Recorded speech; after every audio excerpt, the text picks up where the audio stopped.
when this body came into existence first, it did not come. Jacopo, your parents give you? Jacopo, yeah, it's an Italian name. I have to explain it all the time. Before. But it didn't come with the name Jacopo on it. It didn't have any name, and someone chose to give a name to this, to the body first.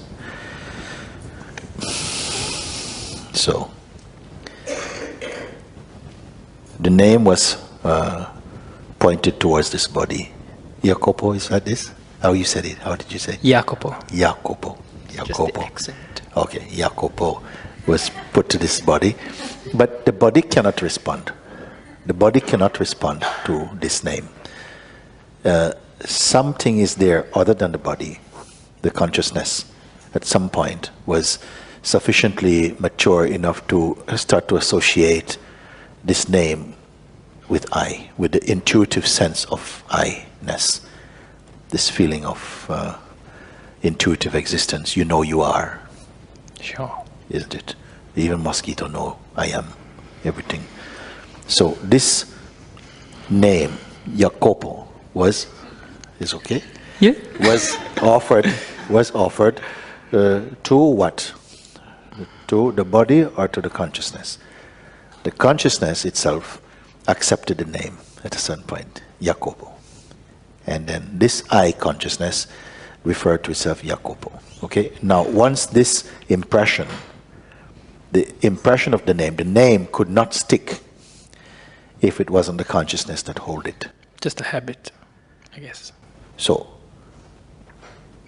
once the name was accepted by the consciousness, Jacopo, I am Jacopo. Anybody asks, who are you? Yeah, Jacopo. Okay?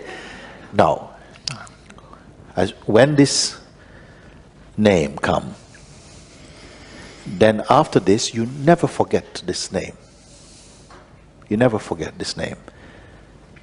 In the beginning, you had to remember. Some children, they say, when they're very young, the parents send them out to go to the shop, but the parents watch to see how they behave.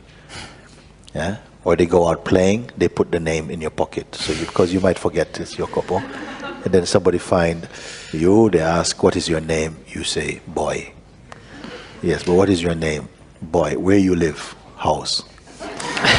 Very basic. It's easier. More sophisticated, what's your name? Jacopo. After this registers, you never forget again. You don't have to be remembering. Even you just wake up, mother calls, Jacopo, oh, I'm here. No? Years later, even you're walking about, doing something that takes your total attention. Your total attention is on something else. Somebody called, Jacopo. Huh? Now, did you remember this name? Did you have to remember, Jacopo? Oh, that's me. No. Without even the action of remembering consciously, it's there. It's been absorbed. Yes. So you neither remember nor forget. It's just like there. It's just there. Then, if you don't have to make an effort to remember the name that is not original to this body, how much more do you have to make an effort to remember the consciousness which holds the name?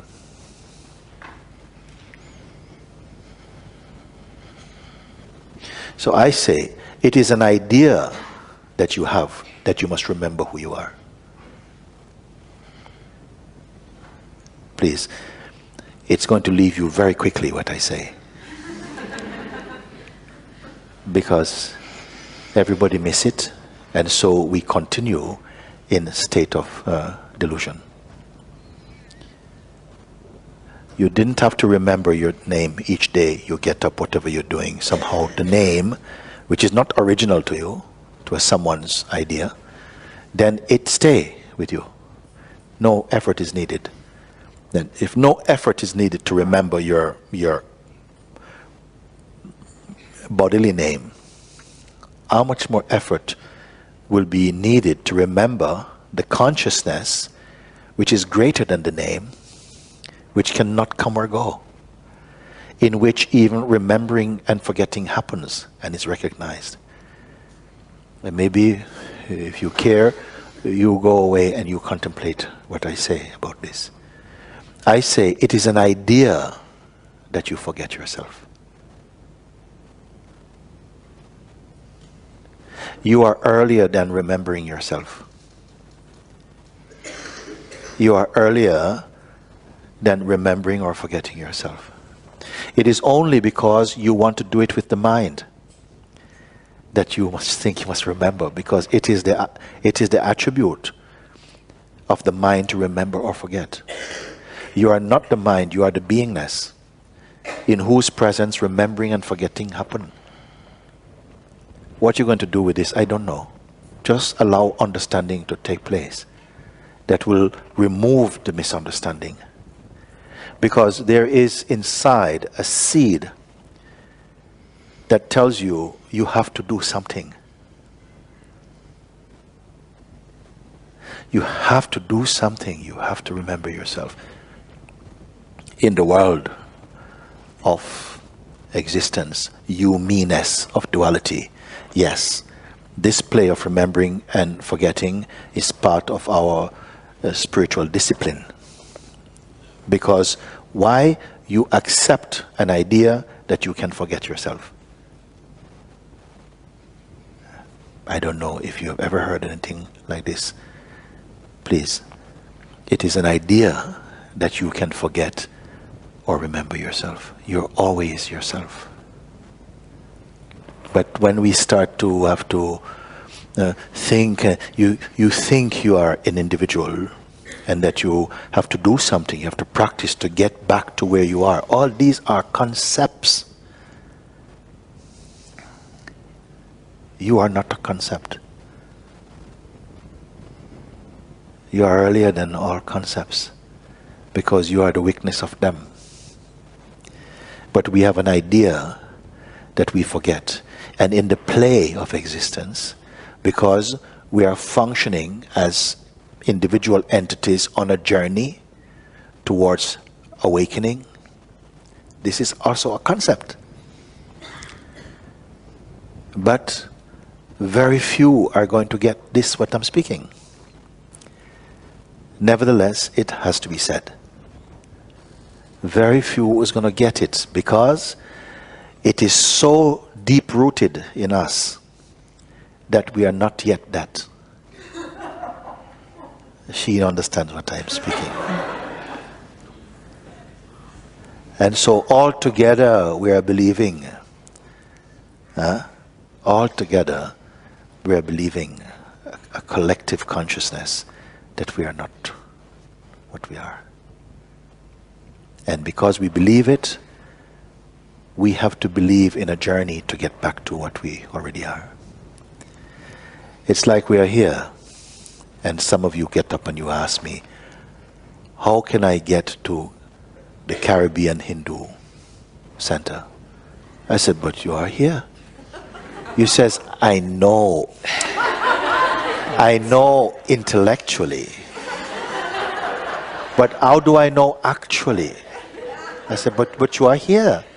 He says, yes, but I believe you, but it's not yet my experience. Isn't it?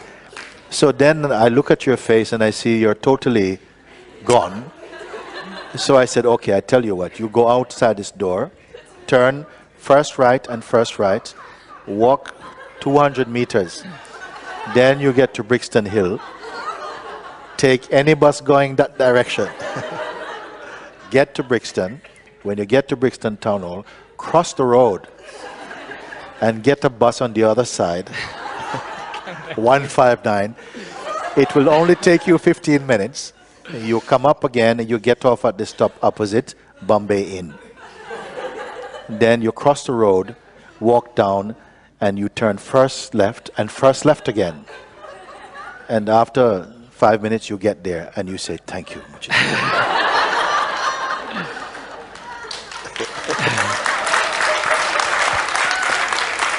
And this is the way that a spiritual journey is born.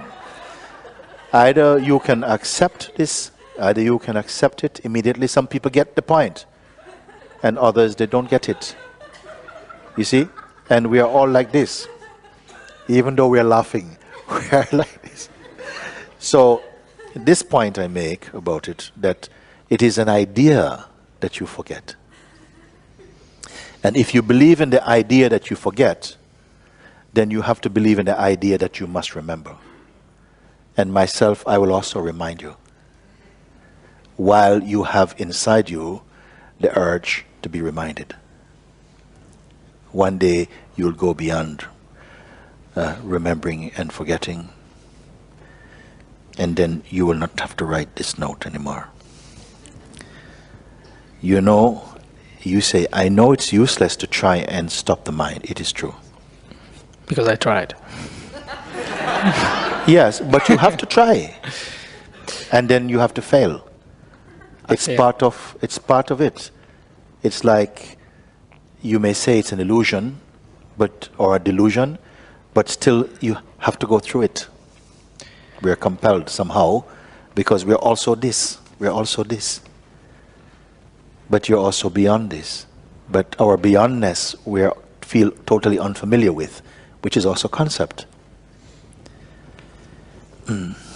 So I try to stop the mind, but it's an effort for me to keep reminding myself I am just a weakness. Of course, it is an effort. In the beginning, and this is spirituality, that in the beginning it's an effort to be reminded, because sometimes it's tired, so tiring, I have to remember that I'm the weakness. You see? Although witnessing is happening spontaneously in us. But then the idea, but you have to consciously witness. And yet this consciously witness also is valid for a while. And then this conscious and effortful witnessing will transmute into passive and effortless witnessing. And thereafter, then one goes beyond this dualistic witnessing. One realizes that witnessing happens casually, spontaneously, inside this body of consciousness. And so, in a way, there is, in the play of existence, in time and space, and the sense of otherness, there is an evolutionary journey, but it takes place in the mind and consciousness, not for the Absolute.